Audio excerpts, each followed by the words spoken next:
성 어거스틴은 그의 유명한 고백록에서 이런 아주 유명한 말을 하나 남겼습니다. 하나님은 우리 인간으로 하여금 하나님을 향하여 살도록 창조하셨다는 겁니다. 그래서 하나님 안에 우리가 안식하기 전까지는 우리에게 참 평안이 없었다라고 그렇게 이제 말하는 것을 볼 수가 있습니다. 하나님을 향하여 살도록 만들어진 인간이 하나님을 떠나니까 아무리 세상에서 평안과 안식과 기쁨을 찾아도 그 안식과 평안과 기쁨은 진짜 안식과 평강과 기쁨이 아니더라는 것입니다. 한 사람이 천국과 지옥을 이제 가보게 됐는데, 천국도 좋지만 그러나 지옥에 가보니까 사람들이 막 디스코 춤을 추고 있더라는 거죠. 이야, 땅에서 성경에서 말씀하신 것과 다르네 라고 하면서 차라리 저 지옥 디스코 춤을 추는 지옥에 낫겠다, 이제 이런 생각을 가지고 이제 지옥을 가겠다고 선택을 하게 됐다라는 겁니다. 지옥을 들어가서 보니까 자기가 봤던 모습과는 다르더라는 거죠. 지옥의 백성들이 막 디스코 춤을 추고 있었던 것처럼 보였던 것은 정말 디스코를 추고 있었던 것이 아니고 너무 뜨겁고 더우고 너무 그래서 그들은 그렇게 견딜 수 없어서 몸을 비틀고 있었던 것을 이제 깨닫게 된 것입니다. 자기가 잘못 봤구나라는 걸 깨닫고 안내해주는 자에게 물었더라는 거죠. 아니, 왜 그때 봤던 거랑 지금 봤던 거랑 다르냐고. 이제 그랬더니 안내해주는 자가 그렇게 얘기했더라는 거죠. 그건 모델하우스였다고. 우리가 우리 인생을 살아가면서 세상에서 우리가 찾는 그 기쁨, 세상에서 찾는 안식, 세상에서 찾는 평안, 그것은 진짜 평안이 아닙니다. 우리가 하나님 안에서만 참된 안식과 참된 평강을 이제 누릴 수 있다라고 하는 것을 우리가 오늘 이 가인과 또 아담이 다시 낳은 자녀 셋, 그의 후손을 통해서 우리가 알 수가 있습니다. 오늘 16절에 보면은 가인이 여호와 앞을 떠나서 에덴 동쪽 노 땅에 거주하게 됐다라고 이렇게 말씀하고 있습니다. 하나님 앞을 떠나니까 결국 노 땅에 이르게 되는 것을 볼 수가 있습니다.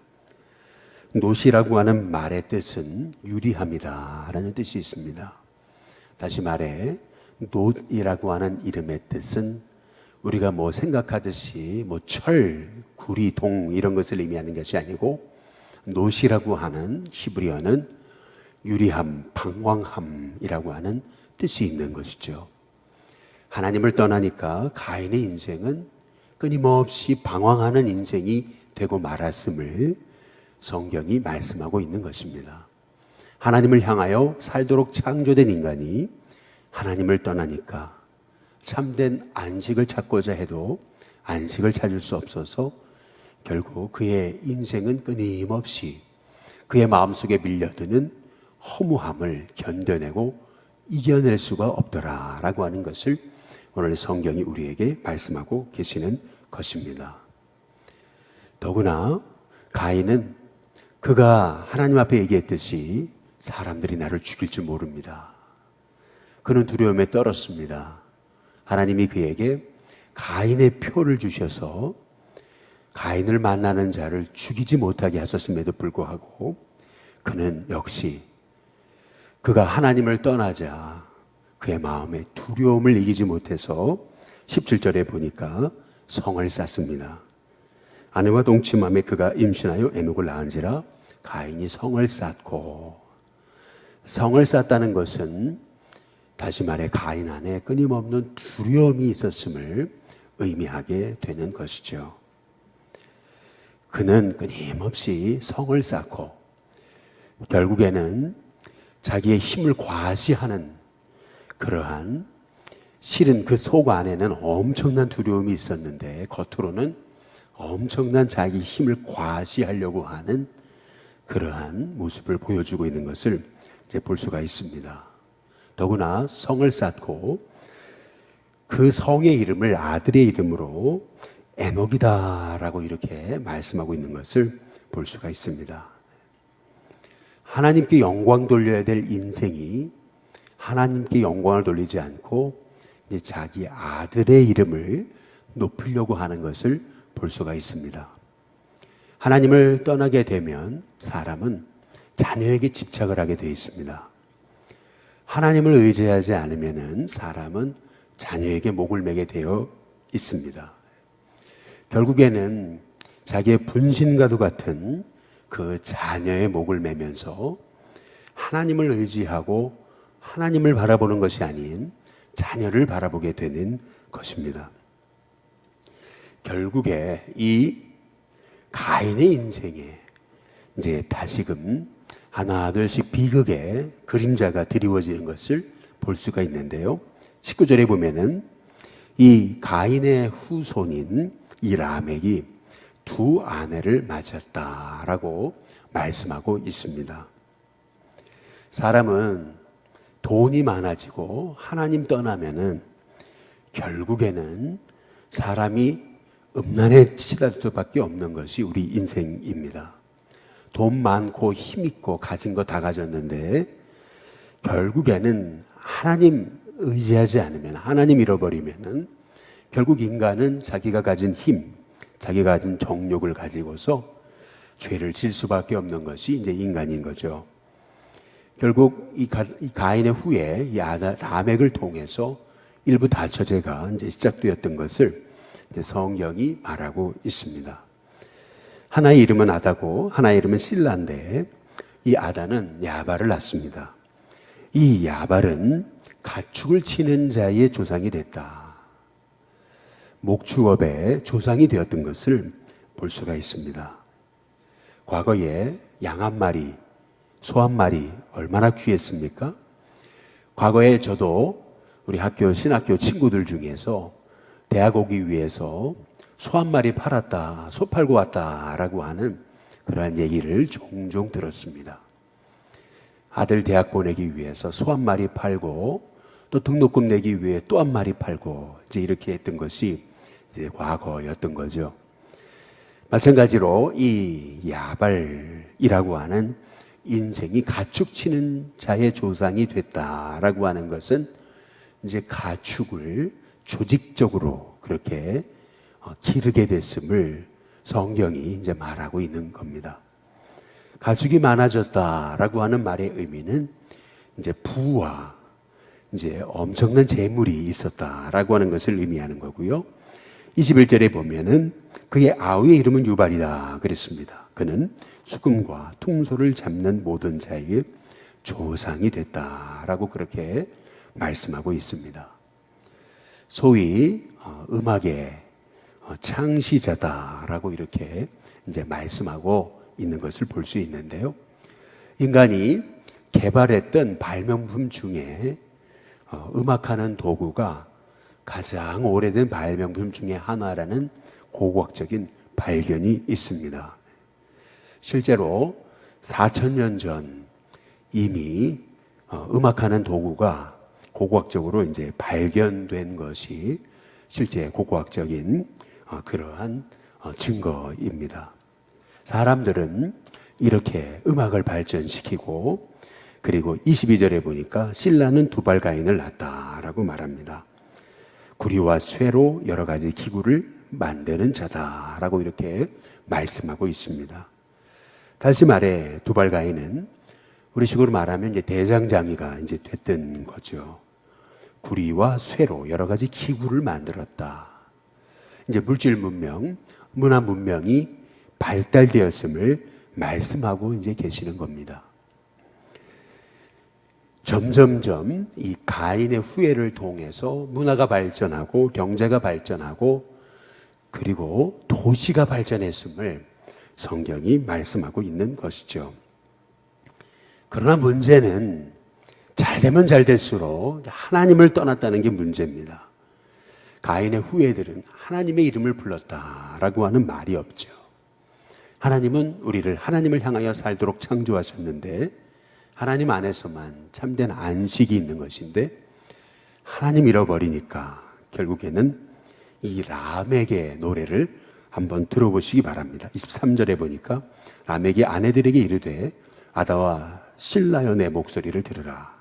람에게 아내들이여 내 말을 들으라. 나의 상처로 말미암아 내가 사람을 죽였고 나의 상함으로 말미암아 소년을 죽였도다. 여기 람에게 노래를 가만히 들어보시면은 결국 하나님 떠난 인간이 하나님 잃어버리니까 그가 주장하는 것은 뭐냐면은 내 목소리를 들으라는 겁니다. 내 말을 들으라는 것입니다.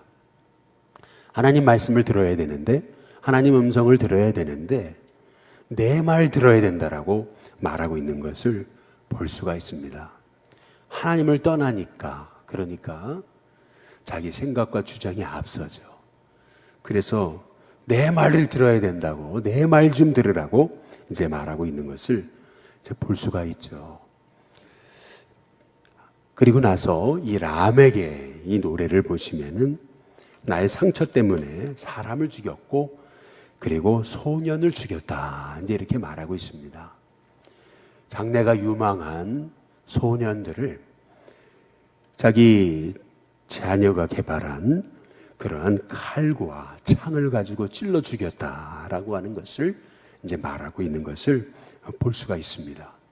하나님 떠나니까 하나님 없는 자리에는 결국에는 이렇게 서로 죽이고 죽는 그러한 전쟁과 이제 살인이 가득하게 되었음을 오늘 성경이 우리에게 이제 말씀하고 이제 계시는 거죠. 24절에 가인을 위해서는 벌이 7배지만 라멕을 위해서는 벌이 77배다. 다시 말하면 가인을 죽이는 자는 벌을 7배는 받겠지만 나를 죽이는 자는 77배의 벌을 받는다. 이제 이렇게 사람들을 향해서 혼장담하고 협박하는 것을 이제 볼 수가 이제 있습니다. 우리는 이 가인의 후회의 모습을 통해서 우리가 깨닫는 것이 있습니다. 가인의 후회는 엄청난 문화와 문명과 도시의 삶을 개발해 나갔습니다. 엄청난 재산과 엄청난 부와 권력을 장악했습니다. 그러나 하나님 떠난 인생은 끊임없는 상처와 방황뿐임을 오늘 성경이 우리에게 말씀하고 있는 겁니다. 하나님 안에서 안식하며 살아야 될 인생이 하나님 떠나니까 안식이 없다 보니까 성을 쌓고 안식이 없다 보니까 세상에 수많은 그러한 술과 또 음주 가물을 통해서 저들의 그 마음에 그 서름과 상처를 달래려고 했던 것이 바로 우리 하나님 떠난 인생들이었음을 성경이 이제 말씀하고 이제 계시는 거죠. 말레이시아에 원주민 선교를 갔던 적이 있습니다. 말레이시아는 동말레이시아, 서말레이시아로 이제 나누어져 있죠. 한쪽은 굉장히 발전한 쿠알라룸푸르 같은 그런 도시가 있습니다. 그러나 한쪽은 소위 완전 정글이 가득한 그러한 보르네오 같은 그러한 섬들이 많습니다. 이런 섬들 안에 들어가 보면은 소위 정글이 지금도 가득하죠. 배를 타고 한참 들어가 가지고 또 산으로 한참 올라가게 되면은 그곳에 사람이 없을 것 같은데 사람이 있습니다. 근데 그곳에 가서 충격적인 문화를 이제 보게 되는 거예요. 그게 뭐냐면 옆에 부족과 또 이쪽 부족과 저쪽 부족들이 작은 문제로 인해서 서로 칼을 들고 싸우는데 자기의 힘을 과시하기 위해서 이쪽 남자가 저쪽 남자의 목을 베가지고 죽인 사람의 목을 처마 밑에 걸어놓는 거죠. 그래서 처마 밑에다가 얼마나 많은 사람의 목을 걸어놓았냐라고 하는 것이 바로 이 사람, 이 추장, 여기 소위 그 족장의 리더의 힘이었습니다. 선교사님들이 들어가 보니까 그 마을 입구에 그 처마 밑에, 가족 밑에, 집 밑에 사람의 얼굴, 그 해골이 주렁주렁 매달려 있습니다. 얼마나 이게 혐오스럽고 그렇습니까? 그러나 그들이 예수님을 영접하고 예수님을 주님으로 고백하기 시작하면서 사람들이 달라졌습니다. 그러면서 자기들의 힘과 권세로 여겼던 그 전혀 사람을 죽이도 죄책감이 없었던 그들에게 죄에 대해서 보기 시작하고 회개하기 시작하면서 그 사람의 얼굴, 그 해골을 다 떼어내기 시작했습니다. 결국에는 그 마을마다 교회가 세워지기 시작하면서 그 땅이 새로워지는 역사들이 나타났던 것을 이제 볼 수가 있게 되었던 거죠. 마찬가지로 가인의 인생에서는 절대 평안이 없습니다. 아무리 평안을 찾으려고 성을 쌓고 창을 개발하고 음악을 개발하고 그리고 아무리 돈을 끌어모아도 평안이 없습니다. 나를 죽이는 자는 77배 벌을 받을 거다. 협박만 할 뿐 그들의 인생에는 끊임없이 서로 죽이는 그러한 결론이 그들의 삶에 내려진 그런 죄의 고통이었습니다. 결국 25절에 보니까 아담이 다시 자기 아내와 동침했다 그랬습니다. 그의 아들을 낳아서 이름을 셋이라 했다. 이는 하나님이 내게 가인이 죽인 아벨 대신에 다른 씨를 주셨다라고 고백하는 걸 볼 수가 있습니다. 우리 하나님은요, 우리가 생각지 못한 그런 다른 계획을 통해서 일하십니다. 내가 계획했던 것들이 무너지는 것 같아도 하나님은 분명 내가 생각지 못한 다른 계획을 통해서 예수님이 오게 하시는 거죠. 다른 씨, 바로 다른 하나님의 그 계획이 우리의 삶에 있음을 생각할 때 우리는 언제나 낙심하지 않고 하나님을 바라보는 인생이 되는 하나님의 종들이 되어야 될 줄로 믿습니다. 결국에 이 아담과 하와는 자기의 죄를 깨닫고 엄청나게 하나님 앞에 회개하면서 결국 우리 인생이 하나님을 찾는 길밖에 없다는 것을 깨닫겠죠. 아벨은 가인에게 죽임을 당하고 그리고 가인은 자기들을 떠났습니다. 결국에는 우리가 의지할 분은 하나님 한 분이시구나 라고 하는 것을 깨달았게 되지 않겠어요? 결국에는 26절에 보니까 셋도 아들을 낳고 그의 이름을 에노스다 라고 이름을 부릅니다. 에노스라는 말의 뜻은 연약함이라고 하는 뜻이 있습니다. 다시 말하면 죽을 수밖에 없는 존재, 썩을 수밖에 없는 존재, 그리고 치료 불가능한 병에 들릴 수밖에 없는 존재라고 하는 것을 의미하는 단어가 에노스입니다. 다시 말해서 이 가인의 후예, 이 아벨의 후예, 이 아담의 후예, 다시 말하면 셋의 후예, 이 에노스에서부터 자신들이 연약함을 깨달은 그 순간부터 자기가 연약한 존재구나 라고 하는 것을 알게 되면서부터 그들은 오늘 26절에 보니까 그때의 사람들이 비로소 여호와의 이름을 불렀다라고 말씀하고 있는 것을 볼 수가 있습니다. 인간은 죽을 수밖에 없는 존재고 인간은 연약한 존재고 인간은 결국 병들 수밖에 없는 존재고 인간은 부패할 수밖에 없는 존재임을 깨닫게 됐을 때 비로소 사람들이 우리 하나님의 이름을 되찾기 시작했음을 성경이 말씀하고 계시는 것입니다. 우리 인생에서 우리가 연약함을 경험한다는 것, 여러분 그것은 어찌 보면은 그것은 은혜입니다. 내가 아무것도 할 수 없구나. 그래서 하나님만 의지할 수밖에 없는 상황이 됐다라고 하는 것은 내 인생이 구차한 인생이 된 것이 아니고 오히려 그때서부터 하나님의 은혜가 시작되는 진짜 복이 열려지는 길임을 우리가 깨닫는 하나님의 종들이 돼야 될 줄로 믿습니다. 자녀가 내 뜻대로 되지 않고 그리고 우리 인생이 우리 뜻대로 되지 않고 결국에는 연약할 수밖에 없는 인간임을 깨닫게 될 때, 그때야 비로소 우리는 엎드리게 됩니다.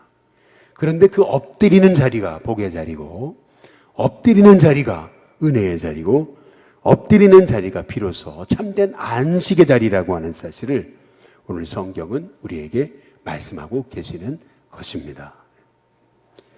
이 세세 후에는 특별하게 뭘 대단한 걸 했다라는 것을 얘기하고 있지 않습니다. 오히려 그들이 했던 한 가지 일을 강조하고 있습니다. 비로소 에노스 때에 사람들이 여호와의 이름을 불렀다.